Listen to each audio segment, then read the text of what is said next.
Olá, eu vou lhe apresentar hoje uma pequena talk sobre desenvolvimento de software baseado em APIs. Essa apresentação eu já montei ela e venho apresentando ela para desenvolvedores, acadêmicos, há mais ou menos um ano, tá? E nesse período eu fui inserindo algumas atualizações nela e tudo mais.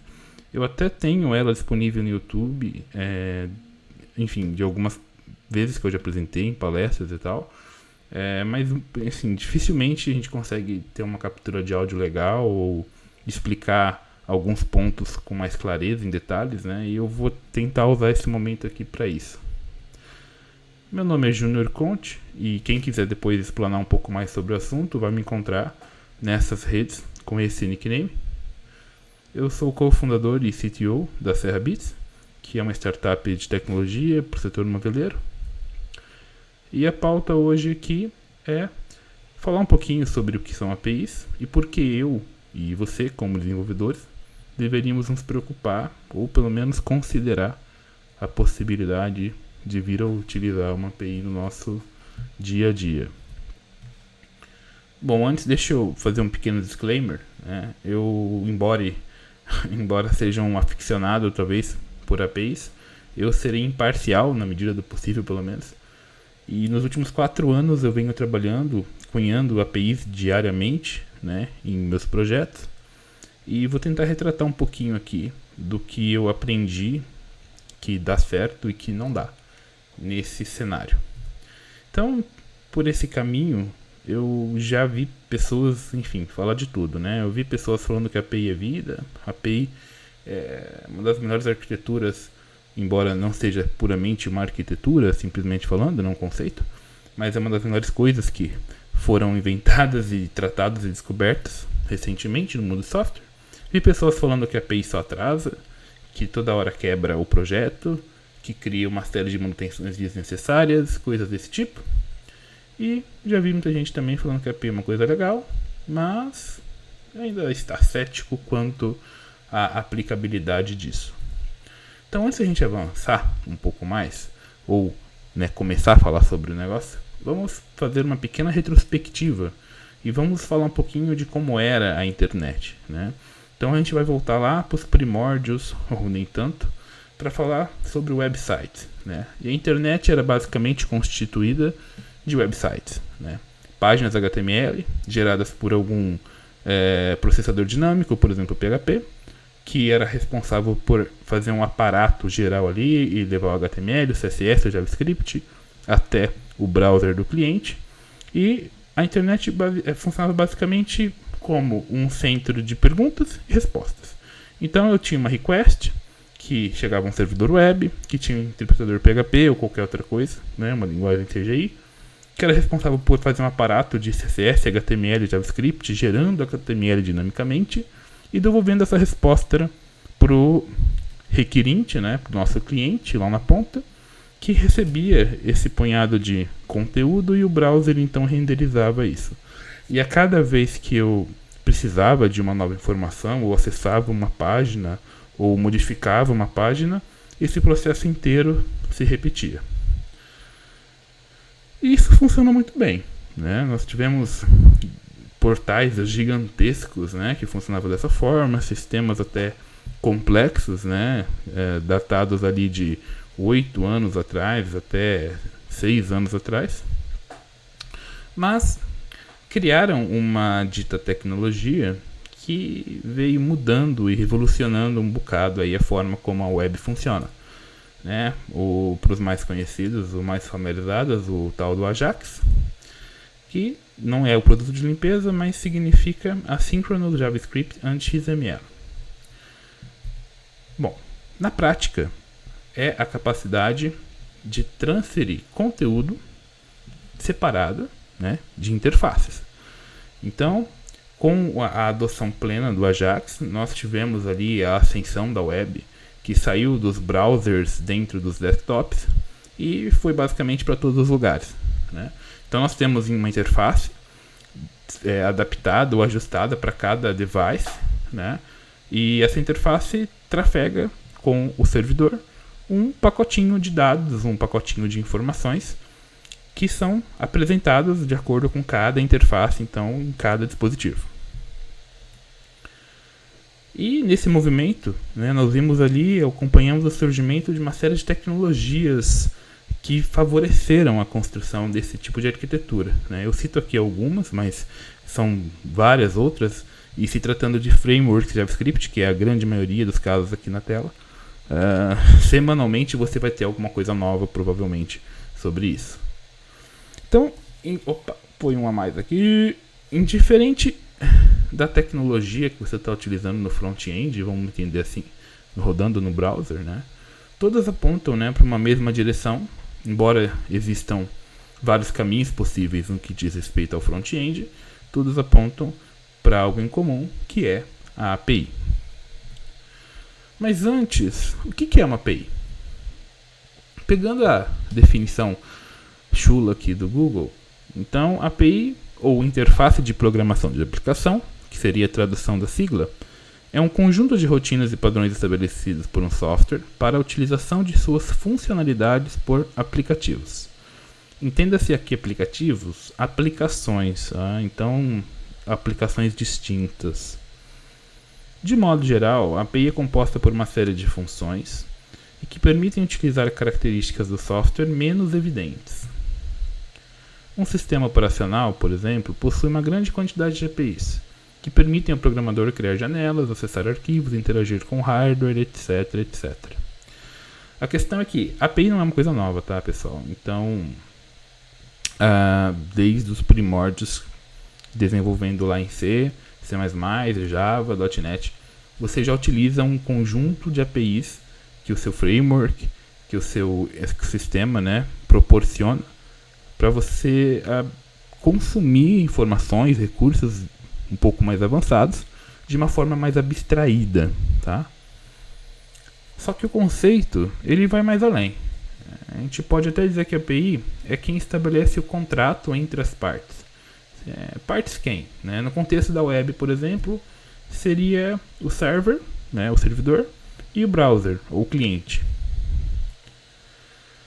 Então, para exemplificar um pouquinho, vamos projetar um computador aqui. Então eu tenho aqui o meu projeto de periférico. E se eu for projetar esse dispositivo, eu tenho à minha disposição uma infinidade de componentes eletrônicos dos mais variados tipos. E se eu olhar para cada componente unicamente, eu poderia assumir que esse componente ele oferece para mim uma interface de acesso, ele executa uma operação, certo? E algumas vezes ele oferece um output. Seja no mesmo formato que eu inseri, ele modifica e me devolve, ou seja um output, por exemplo, luminoso no caso do nosso display, ou audível no caso do alto-falante. A questão é que cada componente por si só pode até ser considerado como um proprietário de uma API, porque ele expõe uma forma bem documentada, uma forma conhecida, estabelecida, de como utilizá-lo, de como se comunicar com ele, de como operar ele dentro do meu dispositivo. Então vamos simplificar um pouco, né? Se eu for falar aqui de todos os componentes necessários para projetar o dispositivo ou o computador, a gente vai ficar aqui dias, semanas talvez. Então vamos focar na energia elétrica. Bom, falando de energia elétrica, logo de cara eu tenho centenas de formas de produzir ela, né? Desde hidrelétricas, termoelétricas, até mesmo um cluster de batatas, certo? Eu tenho uma certa complexidade inserida no processo de transmissão da energia. Então, quando ela sai lá do gerador, seja ele qual for, até chegar na minha residência ou na residência de quem vai utilizar o meu dispositivo, existe uma série de mecanismos para que a transmissão ocorra e ocorra de forma satisfatória. Só que eu não preciso me preocupar com tudo isso, porque como desenvolvedor eu vou apenas implementar o plug da tomada e vou considerar coisas como volts, watts, amperes.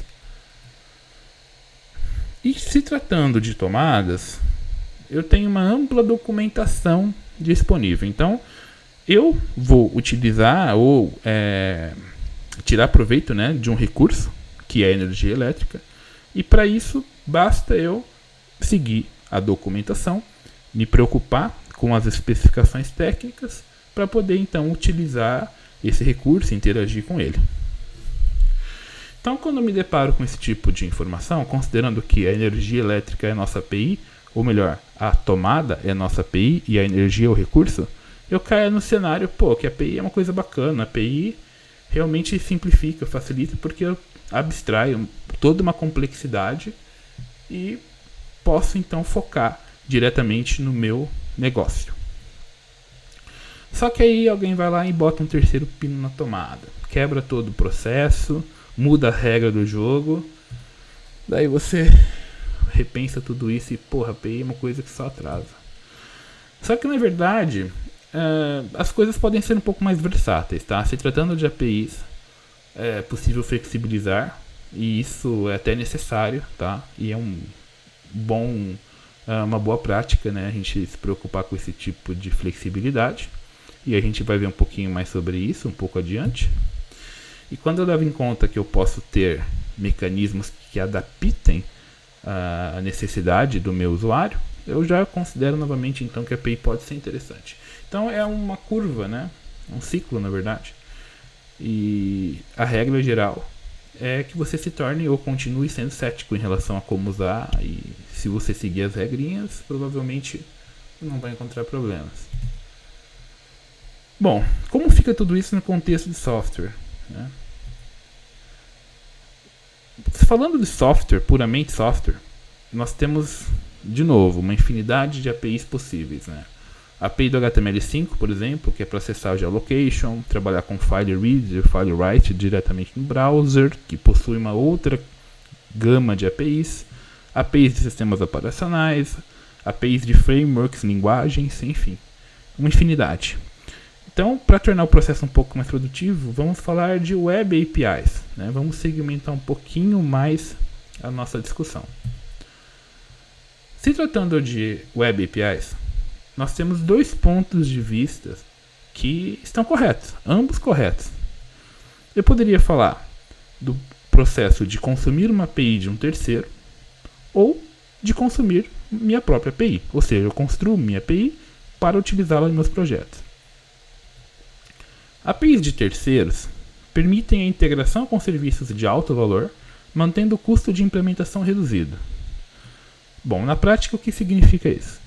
Eu tenho aqui diversos serviços, por exemplo, o Zendesk, que oferece uma plataforma de helpdesk, ClearDB, que oferece um banco de dados MySQL gerenciado, MongoLab, Mailchimp, Firebase, SendGrid, enfim, uma infinidade de recursos e serviços gerenciados por terceiros que oferecem soluções como um serviço, e essa solução pode ser integrada ao meu software, à minha plataforma, enfim, utilizando-se uma API web. Então, aqui eu já começo a tirar proveito do primeiro grande conceito por trás das APIs, que é o de abstração de complexidade, né? E entenda-se por complexidade não apenas a atividade fim, por exemplo, falando aqui de envio de e-mail, citando por exemplo a SendGrid, não apenas enviar o e-mail, mas toda a cadeia que existe em torno do processo de enviar o e-mail. Por exemplo, imagine que você receba uma demanda do seu, gerente de marketing, que solicite ali a implementação de uma rotina para enviar um e-mail para todos os clientes em determinado dia da semana, determinada hora do dia, informando ali as novidades sobre o que está acontecendo na empresa ou as novas funcionalidades do sistema, coisas desse tipo. Bom, enviar um e-mail é relativamente simples, né? Seja lá em qualquer plataforma que você estiver trabalhando, já existe nativamente o método SendMail, o método Mail, enfim. Então você vai levar lá 2 horas para resolver a task, porque você vai ficar 1h30 fazendo qualquer outra coisa na internet e de fato meia hora codando aquilo, testando, assim por diante. Não que você seja um procrastinador, tá? Porque eu também não sou, então eu sei como é, relaxa. A questão é fazer a task em si, enviar e-mail é uma coisa simples. Você vai chamar seu gerente, vai falar, olha, tá pronto, tá funcionando, tá enviando e-mail, seu gerente vai testar, vai receber o e-mail, vai ficar feliz, beleza. Passada ali uma semana, talvez 2, seu gerente lhe procura de novo e fala: então, o pessoal está recebendo e-mail, eu estou recebendo, está funcionando, mas eu queria ver quem está abrindo o e-mail, né? Queria ver se o pessoal está se desinscrevendo, está achando ruim até então se desinscrevendo. É uma coisa que nem tinha citado, talvez nem tinha esse recurso, né, no seu serviço de e-mail implementado ali manualmente. Então, cara, se você tiver que criar um serviço de tracking para descobrir quem recebeu a mensagem, quantas vezes ela abriu a mensagem, se ela clicou no link da mensagem, tu vai desenvolver toda uma plataforma que vai fugir do seu core business, vai ser um foco diferente do que o negócio que você está implementando e gera lucro, valor para a empresa. Foca, né, faz parte. Então, tu vai sair numa linha totalmente paralela de desenvolvimento e vai criar ali um monstrinho conectado ao seu sistema principal. Para isso que existe, por exemplo, uma SendGrid da vida, que além de enviar e-mail, cuida de toda a cadeia de relatórios de atividades, sistemas e serviços de unsubscribe, coisas desse tipo. E esses serviços todos que estão listados aqui se assemelham muito no que diz respeito a oferecer uma solução complexa, encapsulada, gerenciada, para que você tire proveito dela diretamente no seu sistema, da forma ou com a interface mais simples possível. Nós temos até alguns hubs, no caso aqui eu cito o 99APIs.com, que é um hub feito por uma empresa brasileira, que categoriza ali vários tipos de APIs diferentes, né? Tem ali comunicação, devices, e-commerce, educação, enfim, vários outros. E vários desses serviços que eu citei no slide anterior são encontrados nesse tipo de site, né, ou portal, ou hub.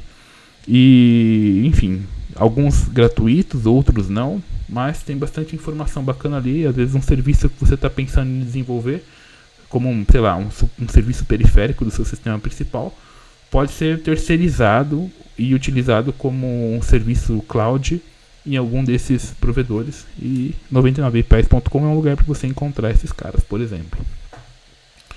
Então, resumidamente, a API de terceiro ou serviços de terceiros, quando utilizados junto com o seu sistema, ele permite que você mantenha o foco no negócio, foco no core business do seu negócio. Por outro lado, consumir a sua própria API, ou desenvolver a API e consumir a sua API, permite um isolamento entre negócio, que seriam os dados e os serviços, e a apresentação, né, desses dados e serviços, que a gente poderia chamar de interface. Então, há algumas características propiciadas, né, ou causadas diretamente e indiretamente pela utilização de APIs desenvolvidas por você dentro do seu projeto. Então, a primeira coisa é a redução de trabalho duplicado. Então, porque você vai ter apenas um ou poucos backends que expõem o negócio, os dados e serviços, né, do seu negócio para diversos clientes, diversas interfaces que você possui. Então, um determinado recurso lá, por exemplo, relatório de vendas, vai estar disponível tanto para o website, quanto para o ERP, quanto para a aplicação mobile, certo? Aquela mesma implementação back-end, aquela mesma rota, pode então responder e fornecer informação, conteúdo para várias interfaces diferentes. Ela também propicia o desacoplamento tecnológico e a própria evolução tecnológica, porque o back e o front-end, eles são coisas separadas, independentes, que podem evoluir separadamente. Desde que o contrato da API, né, o formato de como as requisições devem ser feitas, que parâmetros entram, que parâmetros saem, desde que isso não mude, tudo vai poder, né, ser alterado. Por exemplo, o front ele pode, migrar de Angular para React, ou vice-versa. O back ele pode migrar de PHP para Java, por exemplo, que as coisas continuarão funcionando. Então, seguir o contrato é a garantia de que todas as pontas podem evoluir independentemente. E é naturalmente multiplataforma, né? Um conceito muito cunhado nos dias de hoje é o API First. Então você começa a projetar o sistema já pensando nessa arquitetura, porque é muito mais fácil você criar suas N apps que você vai precisar manter, desktop, browser, mobile ou IoT, né, que se conectam ao mesmo negócio, que consomem o mesmo dado no back-end, certo? Então a teoria é bem bonitinha, mas como que eu faço isso na prática? Vamos refinar um pouquinho mais nosso discurso aqui, nosso diálogo, e vamos falar sobre o REST. Porque existe ainda um outro pattern que eu poderia explorar dentro de Web APIs, que é o SOAP, né? Ou WebSockets, enfim, tem outros patterns que eu poderia citar, mas vamos falar de REST porque é um padrão que vem se estabelecendo, embora o WebSockets, por exemplo, não é uma opção a REST, tá? Eu só citei aqui, mas não é um ou outro, enfim. A questão é que o REST tem se tornado um padrão em detrimento, por exemplo, de SOAP, que é um padrão um pouco mais antigo, já estabelecido de mercado, enfim. Só que estamos vendo um movimento de migração em direção ao REST. Tá? Então, pegando aqui novamente a representação de REST, seria estado representacional formado por componentes, conectores e elementos de dados. Primeiro ponto. O REST ele é baseado no protocolo HTTP ou HTTPS, que por si só é compatível desde o Arduino até o seu RP, seja ele legado, seja ele web, não importa. Porque basicamente todas as linguagens comerciais, passando do Python, PHP, C#, Ruby, iOS, enfim, Android, que são plataformas, Java, todos eles oferecem suporte HTTPS ou HTTP. Então todos estes, enfim, os demais que não estão aqui, oferecem de alguma maneira suporte ao protocolo HTTP. E isso, então, me permite conectar esse sistema, seja legado ou não, a uma API HTTP ou uma API REST. Então, o REST, ele utiliza o verbo, que no caso do HTTP é uma requisição GET, POST, PUT, DELETE. Já vou explicar um pouco mais sobre isso. Mais o endereço da requisição para descrever e executar a operação. Então perceba que eu tenho duas características, que é a descrição do que aquilo faz e a execução propriamente. Então, além de ele fazer algo, ele me permite, entre aspas, documentar isso que está sendo feito. Porque eu sou capaz de, com o REST, criar uma abstração, né? Criar uma linguagem, uma representação bem humana do que aquilo está fazendo. E eu vou dar alguns exemplos na sequência. Bom, se fosse fazer um paralelo de REST com SQL e um CRUD, por exemplo, então na ação de criar no CRUD, que no SQL seria um insert, no REST é o verbo POST do HTTP. No CRUD, a obtenção seria o select no SQL e o get no REST. O update no SQL seria o update, no REST é o put. E o delete no SQL é delete e no REST também delete. Então, no contexto de uma Web API, HTTP sendo meu protocolo, eu teria ali o endereço base do meu domínio, api.example.com /produtos. Então, produtos é o meu endpoint. Se produtos for acionado a partir do verbo post, subentende-se que eu estou criando um produto, porque post é o verbo para criar. Se eu chamar o endereço produtos da mesma forma que no post, só que ao invés do post eu passar o método get como verbo, né, da minha requisição, eu vou estar retornando ou obtendo todos os produtos. Agora, se eu, junto com produtos, passar ali um refinamento, que seria o 1, que nesse caso entende-se como o código ou ID de acesso, a chave de acesso de produtos, eu estaria retornando o produto com ID número 1, ou com chave número 1. Agora, se eu fizer um put nesse mesmo endereço, eu estaria modificando o produto. Se eu faço um delete, eu estaria removendo o produto. E embora não faça muito sentido, se eu fizer um delete em produtos, sem especificar nada, eu estaria removendo todos os produtos. Então percebam que o endereço ele é bem claro do ponto de vista de onde está ocorrendo a requisição. E o verbo diz que ação está sendo executada nessa requisição.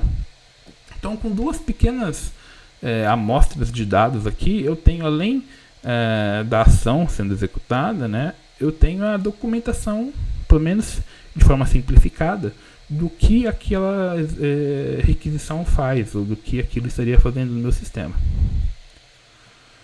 Então isso permite coisas legais, como, por exemplo, um GET em API event.com/produtos1/reviews.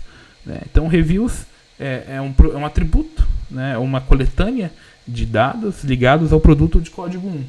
E eu poderia ainda avançar um pouco mais, passando ali uma query string, né? Que seria esse ponto de interrogação, passando mais filtros, mais refinamentos, por exemplo, pendentes true. Então, além de eu retornar os reviews do produto 1, também estou revendo os pendentes dele, os reviews pendentes. E, lógico, o post ali no produto 1/reviews indica que eu estou criando um novo review para o produto 1. Tá? Então, esses são só alguns exemplos simples, tá? Que mostram o quão simples realmente é essa arquitetura e o quão robusto e informativo é utilizar esse tipo de arquitetura. Bom, então APIs REST que implementam todos esses conceitos são chamadas de RESTful. Então, quando você passa a utilizar os verbos, né, que são eles, get, post, push, delete, junto com essa estrutura de URLs que possui a segmentação, o refinamento, para executar as operações de criação, obtenção, delete e update, então você tem uma API que pode ser chamada de RESTful, certo? Então, até agora a gente viu como funciona a tomada, né? Mas vamos falar um pouco mais da energia elétrica. Como seria a energia elétrica nesse contexto de APIs web, APIs RESTful? Então, a nossa energia elétrica, pulou um aqui, poderia ser o JSON. E existem outros formatos também, por exemplo, XML, o CSV ou até mesmo HTML. Né? Mas JSON é o formato que amplamente vem sendo utilizado. Vou mostrar o porquê disso também. Tá? E o JSON que eu estou falando não é aquele JSON que as pessoas conhecem, porque o nosso JSON é um cara bem legal, ele é amigo de todos, conversa com todo mundo, está em todos os lugares, então não tenha medo dele e você vai usar, se ainda não usou, com certeza. E fazendo só um comparativo aqui de JSON e XML, né, à esquerda eu tenho aqui contacts no formato JSON, com todas essas chavezinhas aqui, né, first name, last name, e-mail, e à direita eu tenho o mesmo conteúdo, percebam que é exatamente o mesmo conteúdo, só que no formato XML, com todas essas tags que abrem e fecham para definir o início e o fim de cada bloco. Então, o primeiro ponto que eu vejo, o JSON ele é muito mais limpo, menos verboso. Né? Então, na web isso faz toda a diferença, porque a gente está trafegando informação de um lado para o outro. E se eu tenho mais conteúdo na informação trafegada, entenda por conteúdo aqui não quantidade de informação, mas quantidade de caracteres. Tá? Então, se eu tenho mais volume de dados, isso vai me custar mais transferência, vai ficar mais lento, vai ficar mais caro, enfim. Então, esse já é um dos primeiros benefícios que já justificaria uma boa parte da ideia. Só que além de tudo isso, JSON é simplesmente a representação de um objeto em JavaScript. E a gente sabe, né, que JavaScript, tratando de web, é a linguagem que está em todos os lugares realmente. Então, se você tem um objeto JSON na mão, você tem simplesmente ou basicamente um objeto JavaScript. E utilizar o JSON ou escrever o JSON falando de JavaScript é a mesma coisa que escrever um objeto JavaScript. É muito simples, é natural, é muito fácil para qualquer aplicação que tenha à disposição JavaScript. E, citando o exemplo daquela versatilidade que eu citei no começo, aqui eu tenho, por exemplo, uma requisição em api.com/produtos e embaixo eu tenho a mesma requisição passando um atributo hipotético ali que seria o formato igual a XML ou igual a CSV, igual a YML, XPTO, enfim. A questão é que a mesma estrutura de dados que eu tenho à minha disposição para responder JSON, eu também tenho ela à disposição para responder XML. Por quê? Como trata-se do mesmo tipo de dado, como trata-se da mesma estrutura de dado, ou seja, a representação do meu objeto em JSON e XML ela é a mesma no sentido de as informações são as mesmas em ambos, eu poderia ter uma camada, que eu poderia chamar essa camada de adapter, por exemplo, que ela é responsável simplesmente por fazer a conversão. Não importa se é um relatório ou melhor, se é uma coleção de dados de pedido, se é dados de cliente, se é são dados meteorológicos, não importa. Porque a forma de escrever um XML é a mesma, não importa o tipo de dado, a forma de se escrever um JSON é a mesma. Então, na frente do seu sistema, você vai ter um cara responsável por fazer essa adaptação de acordo com o formato que o seu cliente solicitou naquela requisição. Então, simplificando um pouco as coisas, eu poderia dizer que a gente saiu de um estágio de web tradicional, que tinha ali uma requisição inicial, que retornava um XML, que, no caso de um formulário, quando é enviava um formulário por post, né, um verbo HTTP, para o server, que devolvia outro HTML, e isso gerava o page reload, ou aquele piscar de tela branca que recarregava toda a aplicação. Essa é a web tradicional como a gente conhecia. Com a inserção do Ajax, por exemplo, eu tenho a requisição inicial, que me devolve o HTML para o cliente, que então dispara uma requisição Ajax, que ao invés de devolver o HTML, ele devolve um JSON com o resultado dessa transação. Eu não citei aqui no desenho, mas o Ajax enviado pelo cliente para o server também, ali na terceira linha, também seria um JSON, tá? Enviado para o server. E quando o server devolve o JSON, ao invés do cliente fazer um refresh, recarregando toda a tela, ele vai só manipular a resposta desse JSON e decidir se vai dar um OK para o usuário, vai dar um alert para o usuário, se vai inserir um HTMLzinho em alguma parte da tela falando OK, tudo certo, ou erro, enfim. A questão é que você não é mais obrigado a fazer o full page refresh ou aquele recarregar de tela. E essa convenção nos permite criar coisas realmente revolucionárias, né? Eu diria que conectar todos os devices que nós temos ao nosso redor, usar o Facebook tanto no desktop quanto no mobile, seja por uma app, seja por um site, enfim, não importa. A questão é que a interface ela está totalmente despresa, né? Ela está totalmente separada da informação, e o que trafega na web é informação. Você até tem interfaces trafegando, mas elas não trafegam juntas, elas não trafegam ao mesmo tempo, pelo mesmo lugar, ou não na mesma requisição, pelo menos. Então, você consegue conectar tudo, entre aspas, reaproveitando as mesmas funcionalidades em todos esses lugares, porque você trata a interface em cada dispositivo e o dado, a informação, o serviço, de uma forma padronizada, que é compatível desde o Android, iOS, máquina de lavar roupa, RP, não importa. É compatível com o seu servidor, enfim, é compatível com a arquitetura, e o dado vai, o dado vem, a interface está lá pronta para receber e tratar essa exibição desse dado. Só que isso não é tudo, tá, pessoal? As APIs também elas são propulsoras de um outro movimento bastante promissor, que é a internet das coisas, porque uma vez que eu tenha informações sendo trafegadas, eu posso exibir e tratar dessas informações da forma que eu precisar ou da forma que eu quiser em cada ponto, em cada dispositivo. Eventualmente, você poderá monetizar a sua API, caso você venha desenvolver uma, né? E você pode se tornar um provedor de serviços para terceiros. Vamos citar aqui uma situação onde, inclusive em nosso caso, né, como Serrabits, nós desenvolvemos como parte da nossa arquitetura um mecanismo que executa uma ação bem específica do setor que a gente trabalha, que a gente atende. Internamente, a gente utiliza essa tecnologia para resolver as requisições da nossa plataforma, da nossa arquitetura, e também a gente oferece essa solução para o mercado como uma API que pontualmente algum partner, né, algum parceiro que implemente uma solução de interface similar à nossa, ou, enfim, que precise resolver um problema similar ao nosso, pode vir a utilizar essa API, que resolve especificamente uma parte do problema, e acoplar a nossa API, então, ao seu sistema, seja ele lá qual for.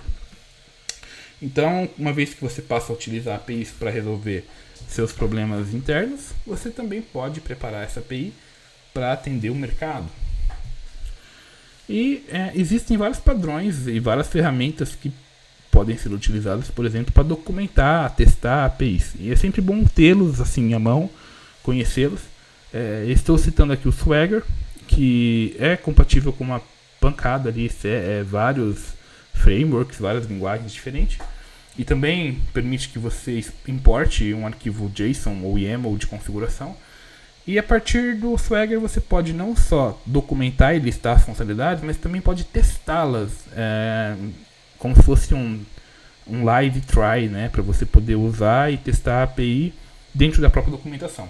É uma ferramenta bem legal e a maioria hoje dos frameworks, né, de back-end oferece algum tipo de integração para gerar esse tipo de documentação compatível com o Swagger. Vale a pena dar uma olhada. Se eu pudesse deixar uma dica básica aqui, seria evite gambiarras, pessoal. Tratando-se de APIs, existe uma ampla documentação, uma ampla literatura disponível, e quanto menos soluções caseiras vocês criarem para para prover as camadas de integração e tudo mais, melhor, tá? Porque se tu começar a caminhar para uma direção de receitas caseiras, tu vai acabar criando uma arquitetura que só integra com o seu sistema, que só integra com o seu front-end, enfim, e tu vai estar distante de qualquer possibilidade ligada a oferecer isso para o mercado, ou mesmo a adoção, ou melhor, a participação de outros desenvolvedores no time vai se tornar uma coisa mais custosa, mais cara, porque vai ter que ter o aprendizado específico de uma arquitetura que só tem aí, coisas desse tipo. Então evite gambiarras, porque é a melhor forma de você ter boas noites de sono. E mudanças, tratando-se de APIs, não são tão ruins assim, né? Porque elas ajudam a botar a casa em ordem e até mesmo tornar as coisas mais seguras. Citando o exemplo das tomadas, antes era uma verdadeira zona, né? Porque tinha, ou melhor, não tinha padrão nenhum, tinha várias situações diferentes para usar tomadas ali, e veio um novo padrão, ou veio um padrão, estabelecendo algumas regras, inclusive inserindo uma camada de segurança, né? Para quem pegar alguma tomada aí para ver depois, perceba que a parte do centro ali onde ficam os pinos, os buracos, né, para se encaixar o pino macho, eles são um pouco mais recuados, de modo que protege o usuário ali na hora de utilizar a tomada de tomar um choque, por exemplo, tá?